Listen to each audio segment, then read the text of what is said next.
জাতিসংঘের সাধারণ পরিষদের হলে সেই দিনটা ছিল ভরপুর উত্তেজনার। 11 সেপ্টেম্বর ফ্রান্স আর সৌদি আরব একসাথে একটি প্রস্তাবনা নিয়ে আসে। প্রস্তাবনার মূল বক্তব্য, ফিলিস্তিন প্রশ্নে অবশেষে দুই রাষ্ট্র সমাধান কার্যকর হোক।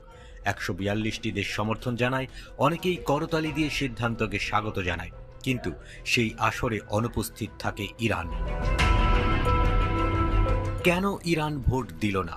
এর পেছনে শুধু কূটনৈতিক কৌশল নয়, ইতিহাস আর আদর্শের টানাপোড়েনও জড়িয়ে আছে।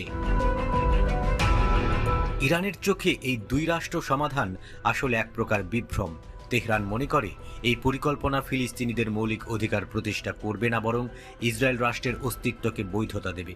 ইরান বরাবরই ইসরায়েলের রাষ্ট্রীয় স্বীকৃতির বিরোধী। তেহরানের মতে ফিলিস্তিনের ভূমি ভাগাভাগি করে একাংশ দখলদারদের হাতে তুলে দেওয়া